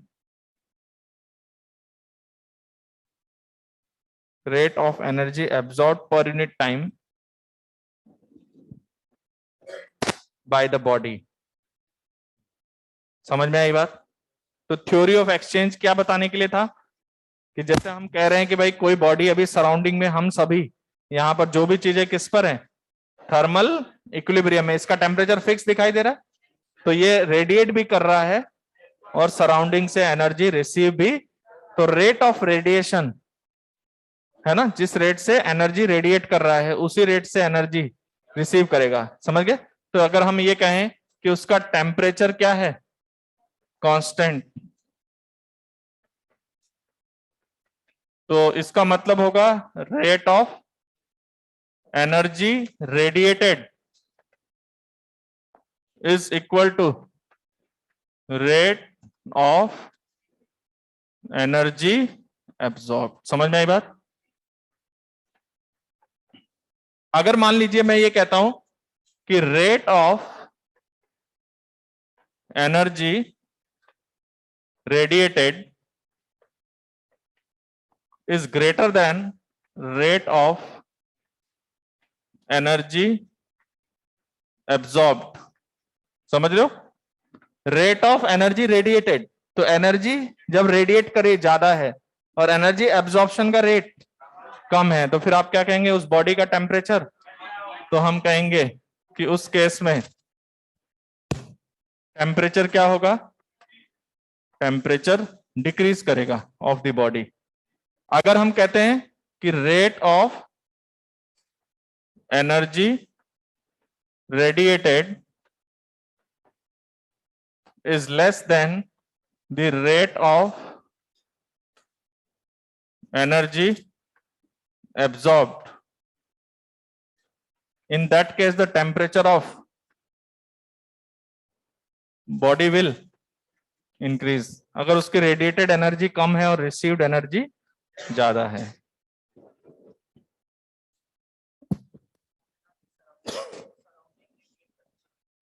surrounding bodies भी तो रेडिएट कर रही हैं. जैसे जैसे मैं यहाँ पे खड़ा हूं तो वो वहां से रेडिएशन फेंक रहा है, तो कुछ मैं रिसीव कर रहा हूं ना, उसमें से कुछ पार्ट इधर से, कुछ पार्ट इधर से, कुछ पार्ट, तो सराउंडिंग उसको रेडिएट करके दे रहा होता है. ठीक है, कितना दे रहा है अभी मैं कैलकुलेट करके बताऊंगा कैसे निकालेंगे. एक एक बात समझते रहना. सारी चीजें समझने के बाद फिर क्वेश्चन बहुत इजी हो जाते हैं, फिर धीरे धीरे आपको दिखने लगा है. तो अभी अगर मान लीजिए यहां पर एक बॉडी रखी हुई है थर्मल इक्विलिब्रियम में, तो आपको ये बात तो पता है स्टीफन बोल्ट्जमैन लॉ से, और क्या कहते हैं एमिसिविटी अगर आपको पता हो तो आपको पता है कि वो किस रेट से रेडिएट कर रहा है. एमिसिव पावर पता है आपको, तो आप उसका रेट ऑफ रेडिएशन निकाल सकते हैं.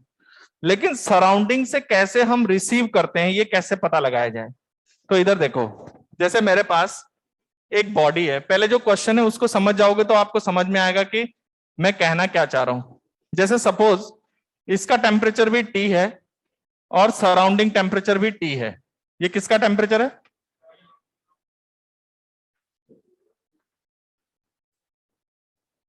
ओके, तो एक बात बताइए, इस बॉडी की एमिसिविटी E, एरिया A, क्या आपको लगता है कि दोनों का टेम्परेचर सेम है? तो जिस रेट से ये रेडिएट कर रहा है, क्योंकि आपको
अब देखिए, अब हमारे पास एक बॉडी है, इसको ध्यान से समझना.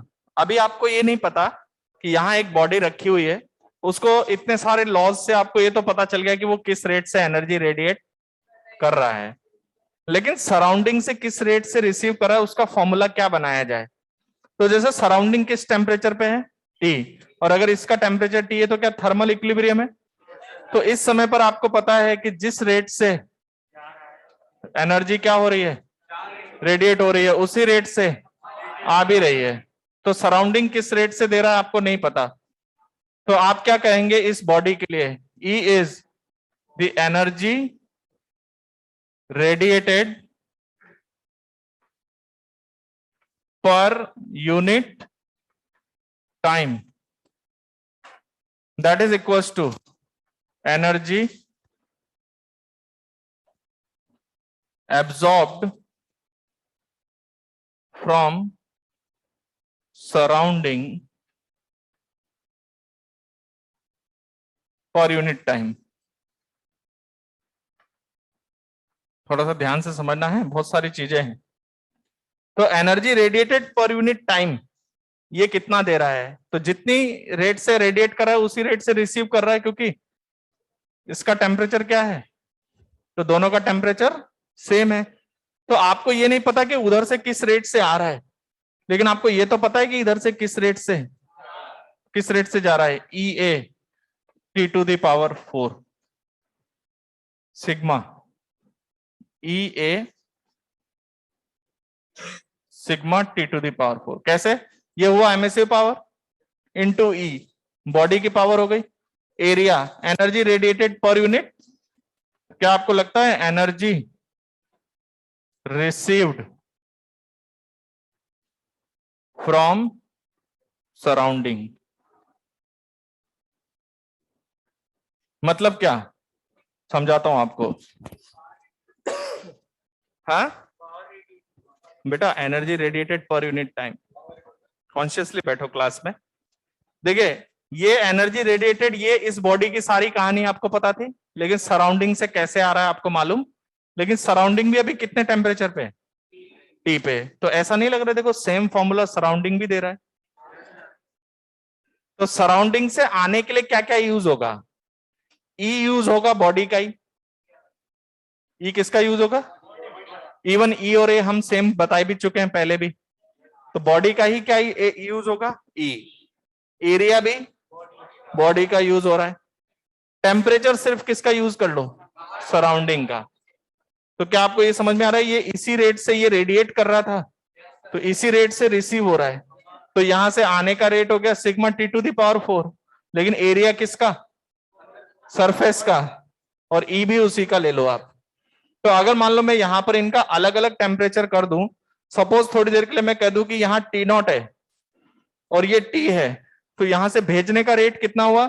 Sigma E A T power 4, और आने का rate sigma E A T not power 4। बात समझ में आई? ये हमने यहां से पता लगाया कि सराउंडिंग से कैसे लेना है। तो सराउंडिंग अगर टी टेम्परेचर पे है तो ये वैल्यू दे रहा है। तो अगर सराउंडिंग किसी टी नॉट पे होता तो यहां चेंज कर दो बस, किसी T3 T4 T5 पे तो यहां चेंज कर दो। तो सराउंडिंग मतलब खुद एमिट करना, उसका तो फॉर्मूला हमारे पास था ही। अगर सराउंडिंग किसी टी टेम्परेचर पे है तो वहां से कैसे लेना है, तो हमें पता चला। इसका पता हमने कैसे लगाया कि अगर दोनों सेम टेम्परेचर पे हो तो जाना और आना बराबर होगा। तो आने वाला फॉर्मूला था नहीं, जाने वाला फॉर्मूला था, उससे हमने पता कर लिया आने वाला फॉर्मूला क्या है। तो अगर इसका टेम्परेचर टी नहीं होता तो सिर्फ यहां पे क्या कर दो? टेम्परेचर ऑफ सराउंडिंग कर दो। यस और नो? तो अब आपको यह भी पता चल गया आज के लेक्चर में इतने सारे लॉज के साथ कि प्रिवोस्ट थ्योरी ऑफ एक्सचेंज देखने के बाद आपको पता चल गया कि एक सराउंडिंग किस तरह से रेडिएट करके एनर्जी उसको देगा। यस और नो?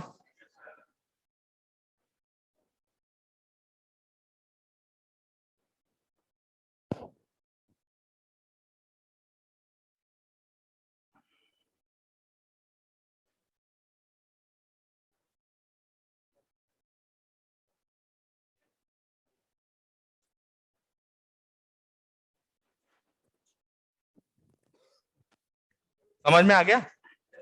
अब एक हेडिंग डालिए। बोर हो गए ना? बहुत ज्यादा हो गया ना? वो होते हैं। अभी क्या करें, इतने सारे लॉज पढ़ने होते हैं। लिखो यहाँ पे। अब क्वेश्चंस करना नहीं, अब लॉ खत्म हो गए सारे, अब टेंशन नहीं लेना आपको। ठीक है, Wien's displacement law, Kirchhoff law, ये सारी कहानी समझ गए ना? ये कंसेप्चुअल क्वेश्चंस में आएंगे सब, बहुत सारी चीजें। जैसे good emitter is a good absorber, जिसका ई ज्यादा होगा स्मॉल ई, उसका ए भी ज्यादा होगा। ई और ए एक दूसरे के बराबर होते हैं, है ना? स्मॉल ई क्या रिप्रेजेंट करता है? कि emissive power of a body upon emissive power of black body. इस तरीके की सारी चीजें। अगर हम टेम्परेचर बढ़ाते हैं तो हमारा लैम्डा मैक्स, वो लैम्डा जिसके करस्पॉन्डिंग इंटेंसिटी ज्यादा होती है, वो कम होता जाता है। समझ गए? तो नेक्स्ट लिखिए रेट ऑफ नहीं, ऐसे ही है, कुछ कैलकुलेशन करना सिखाएंगे। Rate of change of temperature of a body,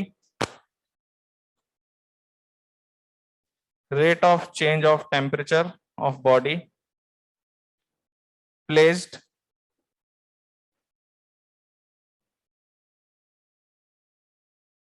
in a surrounding, placed in a surrounding।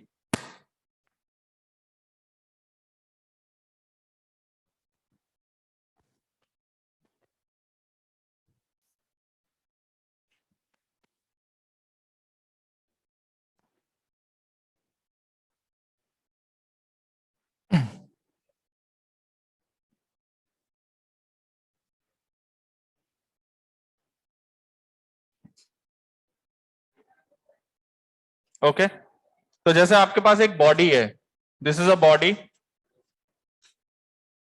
Okay, इसका ए क्या है, सरफेस एरिया,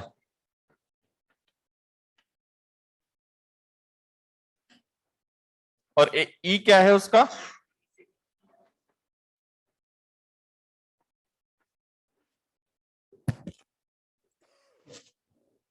तो देखिए एमिसिविटी है और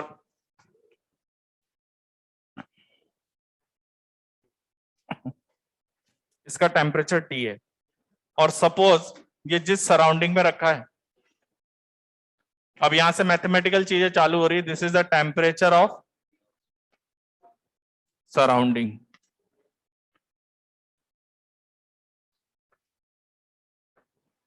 तो यहां से देखिए ये बॉडी रेडिएट कर रही होगी और सराउंडिंग इसको एनर्जी दे रहा होगा, फिर उसमें से हम चेक करेंगे कौन ज्यादा है और कौन कम है उसके करस्पॉन्डिंग, तो यहां से ये एनर्जी रेडिएट करेगा। तो अगर हम बात करें कि रेट ऑफ, या इसको ऐसे लिखते हैं हम लोग, this is the net rate of energy transfer by body. तो पहले बताइए किस रेट से नेट वो एनर्जी ट्रांसफर कर रहा है, रेट है यहां पे, तो हम यहां से बोलेंगे बॉडी क्या कर रहा है, rate of energy radiated minus rate of energy absorbed. अब ये सारी बातें आप सीख चुके हो, तो नेट किस रेट से इसकी एनर्जी जा रही है, तो देखो मैंने इस इक्वेशन को जाने के सेंस में लिखा है, तो जाने के सेंस में अगर मैं लिख रहा हूं तो मेरे पास क्या रिलेशन आएगा, रेट ऑफ एनर्जी रेडिएटेड कितना, आपको पता है इसका एमिसिव पावर कितना, sigma T to the power 4 black body का इंटू ई इंटू, तो sigma E A T to the power 4,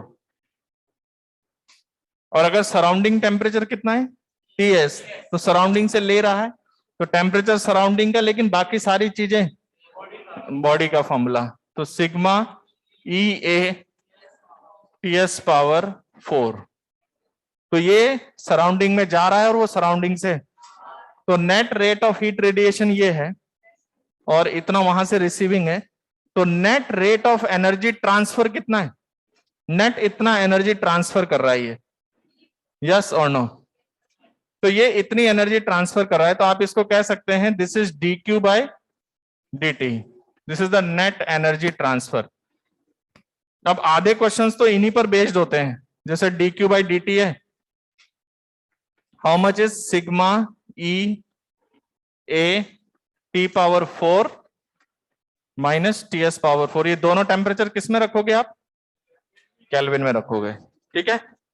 अब देखिए ये जो D Q by D T है, ये इस रेट से एनर्जी जा रही है, अब मुझे बताओ अगर टी की वैल्यू टीएस से कम हुई तो क्या होगा, अच्छा चलो टी टीएस से ज्यादा हुआ तो, अगर आपका टी टीएस से ज्यादा है तो ज्यादा एनर्जी रेडिएट कर रहा है और आ कम रहा है, तो क्या होगा, ज्यादा जाएगा और आएगा कम, तो टेम्परेचर घटेगा, और अगर मान लीजिए आएगा ज्यादा, तो अगर ये इसका खुद का टेम्परेचर कम हो और सराउंडिंग का टेम्परेचर, तो उसका टेम्परेचर, जैसे अभी अगर मान लो यहां पर आप एक कप चाय लाके रख दो जो गर्म है, फिर वो थोड़ी देर बाद क्या हो जाती है, क्योंकि वो क्या कर रहा है, रेडिएट ज्यादा कर रहा है और सराउंडिंग से कम रेट से रिसीव कर रहा है, फिर थोड़ी देर बाद क्या हो जाएगा, वो हीट देते देते ठंडा हो जाएगा, और यहीं पे अभी कोल्ड कॉफी रख दो, फिर थोड़ी देर बाद वो क्या हो जाता है, तो जैसे इसका टेम्परेचर कम है तो rate of receiving from the surrounding ज्यादा है, तो सराउंडिंग से अगर वो ज्यादा रेट से रिसीव कर रहा है और कम रेट से फेंक रहा है तो उसका टेम्परेचर, तो मुझे बताओ ये एक्सप्रेशन मैंने किस सेंस में लिखा है, जाने के सेंस में, ध्यान से समझना, तो जाने के करस्पॉन्डिंग, अब देखो क्वेश्चन कैसे हो सकते हैं, जैसे मैंने आपको दे दिया एक स्फीयर है एक सिलेंडर है, उनका ई सेम है या ई डिफरेंट है, उनका एरिया कितना है, टेम्परेचर कितना है। तो ये सारी इंफॉर्मेशंस दी मैंने आपको, और फिर मैं पूछ रहा हूं बताओ rate of energy radiated cylinder में और स्फीयर में इनका रेशो क्या होगा। तो आप डायरेक्ट क्या कर सकते हो, इसमें वैल्यू रखिए और रेशो निकालो। अब जैसे एरिया है तो कितना एरिया स्फीयर में आ रहा है, कितना एरिया, कितना एरिया स्फीयर में आ रहा है, कितना एरिया सिलेंडर में आ रहा है, उस तरह से आप ये एनालाइज कर सकते हैं। तो एक तो इन पर बेस्ड क्वेश्चन होगा, इधर सुनो, ओके। अब इनमें कभी क्वेश्चन कह देगा आपको कि सराउंडिंग का टेम्परेचर 0 मान के क्या आएगा, सराउंडिंग टेम्परेचर 0 नहीं मान कर क्या आएगा, ऐसे बहुत सारे क्वेश्चंस हो सकते हैं। अभी मैंने बॉडी को रख दिया सराउंडिंग में, तो मुझे बताइए अगर ये net rate of heat radiated है, एनर्जी रेडिएटेड है, तो इस एक्सप्रेशन को अगर मैं ये कहूं कि T से लेके T प्लस dt टाइम तक ही इस एक्सप्रेशन को मैं यूज कर सकता हूं, क्योंकि उसके बाद T बदल जाएगा। तो क्या यहां वेरिएबल रेट है, थोड़ी देर में आपका कौन बदल जाएगा। अच्छा, अब आप कहोगे कि सर आप TS को क्यों नहीं बदल रहे हो, क्योंकि surrounding is a constant temperature बात, कि अगर आप सराउंडिंग की बात करें तो उसको थोड़ा बहुत हीट लेने देने से उसके टेम्परेचर पे कोई फर्क नहीं पड़ रहा है। तो सराउंडिंग टेम्परेचर फिक्स है, लेकिन इसका टेम्परेचर क्या हो रहा है, चेंज हो रहा है। तो हमारे पास ये जो नेट रेट जा रही है, इसके करस्पॉन्डिंग इसका टेम्परेचर क्या हो रहा है, चेंज हो रहा है। अच्छा बताओ, मैंने इसको आने के सेंस में लिखा, जाने के सेंस में, जाने के सेंस में। तो अगर मैं इस बॉडी का मास m बताता हूं और s इसकी स्पेसिफिक हीट कैपेसिटी बताता हूं, तो ये क्या लिखा हुआ है, minus ms dt by dt।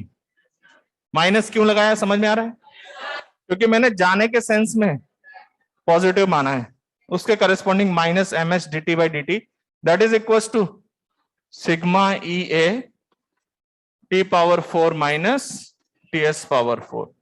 समझ में आई बात। तो जैसे कि आप dt बाई dt को क्या बोलोगे, rate of change of temperature, तो किस रेट से टेम्परेचर चेंज हो रहा है वो इस फॉर्मूले से आ जाएगा। अच्छा, अगर हम लोग ये रखते हैं ना माइनस dt बाई dt, इसको इधर रख लेते हैं और राइट हैंड साइड में क्या कर दें, sigma EA upon ms into T power 4 minus TS power 4। समझ में आई बात। तो इसको हम क्या बोलेंगे, रेट ऑफ कूलिंग, क्या बोलेंगे, जैसे अगर आप इसमें से माइनस हटा दो तो क्या हुआ, rate of change of temperature. तो माइनस dt बाई dt को हम लोग क्या बोलते हैं, रेट ऑफ कूलिंग। मतलब अगर ये पॉजिटिव आए, अगर राइट हैंड साइड पॉजिटिव आए तो टेम्परेचर घटेगा, इसीलिए minus dt by dt is called as rate of cooling. अगर आपका राइट हैंड साइड नेगेटिव आता है, इसका मतलब ये कम है, तो इसका टेम्परेचर घटेगा कि बढ़ेगा, तो रेट ऑफ कूलिंग आपका क्या आएगा, रेट ऑफ कूलिंग क्या आएगा, नेगेटिव। रेट ऑफ कूलिंग का मतलब नेगेटिव आने का मतलब उसका टेम्परेचर बढ़ रहा है। बात समझ गए। तो एक टेक्निकल सेंस में इस क्वांटिटी का नाम हमने क्या रखा, रेट ऑफ कूलिंग। अब देखो यहां से क्वेश्चन कैसे चेंज होता है, जैसे दो बॉडीज आपको दे दी हमने, उसका हमने कहा एक स्फीयर छोटा है एक बड़ा है, दोनों का डेंसिटी सेम है, मतलब सेम मटेरियल के हैं, उनका सरफेस फिनिश भी सेम है, लेकिन एक का रेडियस r दूसरे का 2r। तो आपको यहां देखना पड़ेगा क्या क्या चेंजेस है। जैसे सिग्मा सेम कर, सिग्मा तो सेम ही है। अच्छा, ई जो है मैंने कह दिया उनका सरफेस फिनिश सेम है, तो स्मॉल ई, मैंने कहा कैपिटल ए तो 4 पाई r स्क्वायर, तो आपको पता है रेडियस के हिसाब से ये बदल जाएगा। मास, तो मास अगर आप मटेरियल से रिलेट करोगे तो डेंसिटी इंटू वॉल्यूम आएगा, तो वॉल्यूम में 4/3 पाई r क्यूब, तो इसका रेडियस के साथ क्या रिलेशन बन गया, s भी सेम है। अब मान लो दो मटेरियल है, एक का S1 है, एक का S2 है, एक का E1 एक का E2, एक का A1 एक का A2, एक का स्मॉल E1 स्मॉल E2, तो ऐसे कंपैरिजंस कराए जा सकते हैं। इवन उनके टेम्परेचर्स को भी अलग अलग करके कंपेयर कराए जा सकते हैं। तो ये जो 2-3 इक्वेशंस लिखी हुई है, इन पे क्वेश्चंस बहुत सारे हो सकते हैं।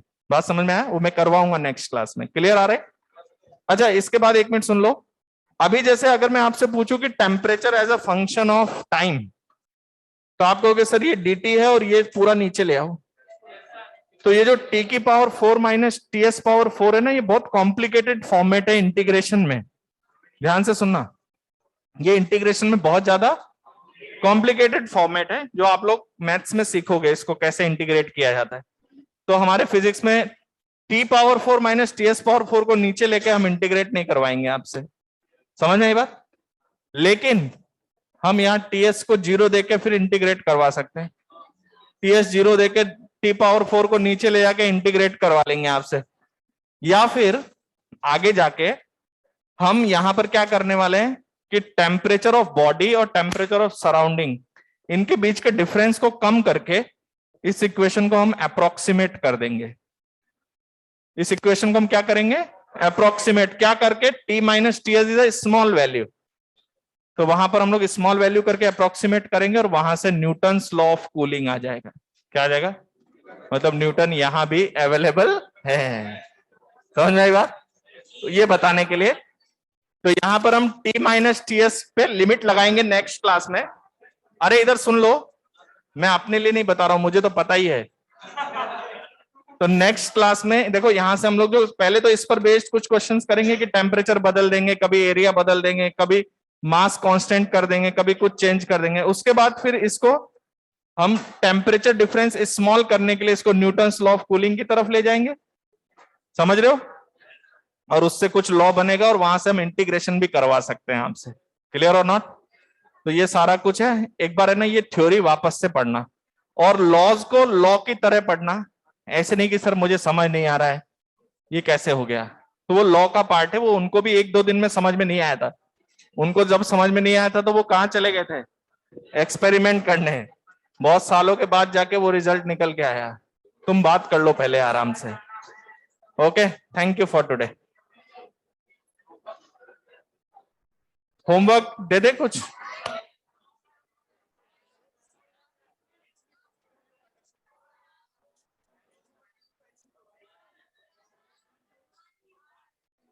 होमवर्क नहीं दें। हाँ वैसे अभी कुछ आया भी नहीं है। अजय कोई बात नहीं, दे देंगे, कोई बात नहीं। पहले आप जो कह रहे हो, अरे एक मिनट बात सुन लो। वो कह रहा है कि सर इसको rate of heat transfer H बोल सकते हो, तो एच तो सिंबल है ना, तो रेट है तो आप लिख दो। आप यहाँ अपना नाम भी लिख सकते हो, बट आप उसके आगे लिख दो कि it denotes what, rate of. मैंने dq by dt लिख दिया, आप h लिख दो उसको। Okay, thank you for today.